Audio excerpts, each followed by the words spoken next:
નમસ્કાર મિત્રો, કદાચ તમે જાણતા હશો કે વોટ્સએપમાં તાજેતરમાં જ એક નવું ફીચર્સ અપડેટ થયું છે. વોટ્સએપમાં સ્ટેટસમાં એક સરસ મજાનું ફીચર્સ આવ્યું છે.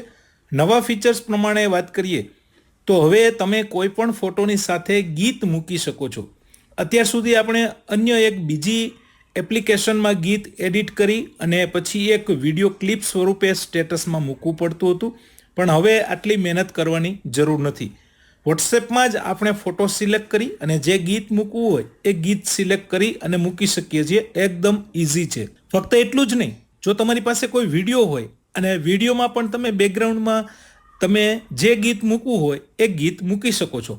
અત્યાર સુધી એવું હતું કે મોબાઈલ કેમેરાથી આપણે વિડીયો શૂટ કરીએ છીએ તો આસપાસનો અવાજ જે આવે છે એ આપણે ડિલીટ કરવો પડતો હતો અને આપણું મનપસંદ ગીત આપણે એમાં એડિટ કરવું પડતું હતું. પણ હવે એટલી પણ મહેનત કરવાની જરૂર નથી. સ્ટેટસમાં મૂકતી વખતે વિડીયો સિલેક્ટ કરીએ છીએ અને પછી મનપસંદ ગીત સિલેક્ટ કરવાનું છે, એટલે ઓટોમેટિક ગીત એમાં સેટ થઈ જશે અને બેકગ્રાઉન્ડનો બિનજરૂરી અવાજ નીકળી જશે. તો આ નવું ફીચર્સ દરેક માટે આવી ગયું છે.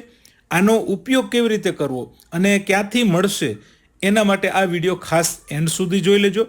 આ સિવાય વોટ્સએપના અન્ય કેટલાક ફીચર્સ થોડા સમય પહેલાં જ અપડેટ થયા હતા. એના વિશે જો તમને ખ્યાલ ન હોય તો એ વિડીયો પણ તમે જોઈ શકો છો. લિંક વિડીયોની નીચે પણ આપી છે અને સજેશનમાં પણ મળી જશે. તો હવે વધુ સમય ન લેતા જોઈએ આ વિડીયો.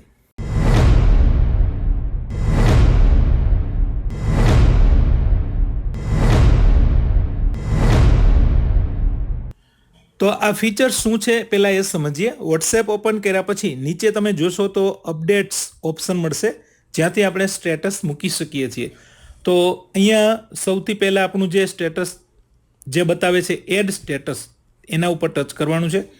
ત્યાંથી પછી હવે આ પ્રમાણેના ઓપ્શન આવશે, જેમાંથી આપણે ફોટો સિલેક્ટ કરી અને ગીત મૂકવાનું પહેલાં જોઈએ. ત્યાર પછી આપણે વિડીયોની પણ વાત કરીશું.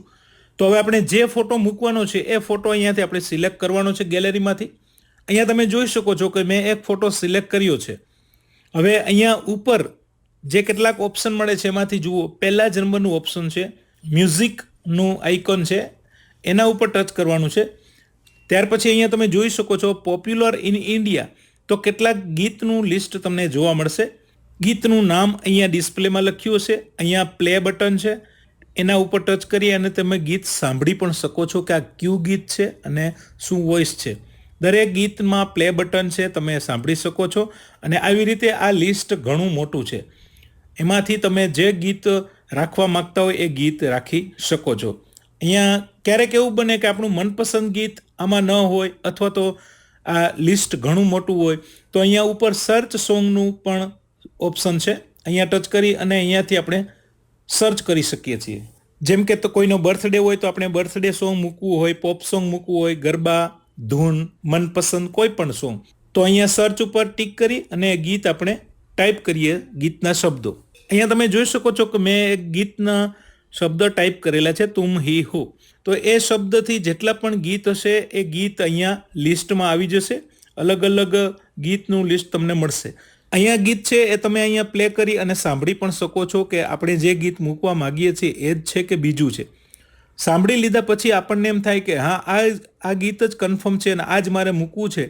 તો સામેની સાઈડ છેડે એરો છે, એના ઉપર ટચ કરી અને એ ગીત આપણે મૂકી શકીએ છીએ. ગીતની લેન્થ અહીંયા સેકન્ડમાં તમને બતાવશે કે આ ગીત આટલું છે, 5 અને 15 મિનિટનું છે, આ ગીત 4 અને 22 મિનિટનું છે. તો અહીંયા એરો ઉપર ટચ કરીએ એટલે ગીત બેકગ્રાઉન્ડમાં આવી જશે. અહીંયા તમે સાંભળી પણ શકો છો. હવે ખાસ આપણે સમજવાનું એ છે કે અત્યારે હાલમાં 15 સેકન્ડ સુધીનું મ્યુઝિક આપણે મૂકી શકીએ છીએ. આવનારા સમયમાં કદાચ આ લેન્થ વધી પણ શકે છે.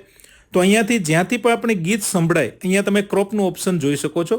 અહીંયાથી આપણે ડ્રેગ કરી અને ગીતમાંથી કયો ભાગ આપણે મૂકવા માગીએ છીએ, મતલબ કે શરૂઆતની લાઈન, વચ્ચેથી કે છેલ્લેથી, તો અહીંયાથી તમે આવી રીતે ટચ કરી અને ગીત અહીંયા જ્યાંથી પણ મૂકવા માગતા હોય એ ગીત આપણે અહીંયાથી સિલેક્ટ કરી શકીએ છીએ.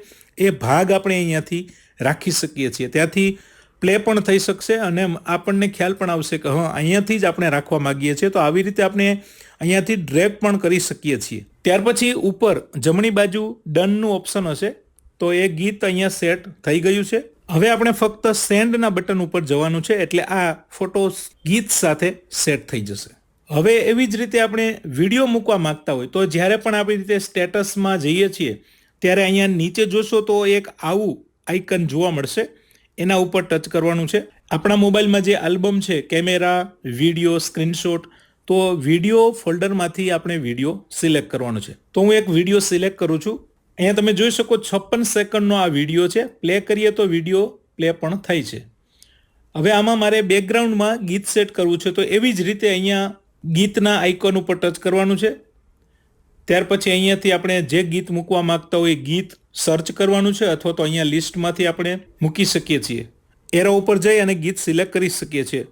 ફોટોની જેમ જ નીચે અહીંયા તમે જોઈ શકો છો, અહીંયા ખાસ તમને ખ્યાલ હશે કે વિડીયોમાં આપણે 1 મિનિટ સુધીનો વિડીયો સ્ટેટસમાં હાલની સ્થિતિ પ્રમાણે મૂકી શકીએ છીએ. તો એમાં પણ ગીત અહીંયાથી જ્યાંથી પણ તમે ગીતનો જે ભાગ મૂકવા માંગતા હોય એ ગીત અહીંયાથી સિલેક્ટ કરી શકો છો અને એટલું જ ગીત તમે તમારા સ્ટેટસમાં આવશે એ સેટ કરી શકશો. ત્યાર પછી ડન ઉપર ટચ કરવાનું છે અને સેન્ડ. તો આ વિડીયો છે એ ગીત સાથે સ્ટેટસમાં મુકાઈ જશે.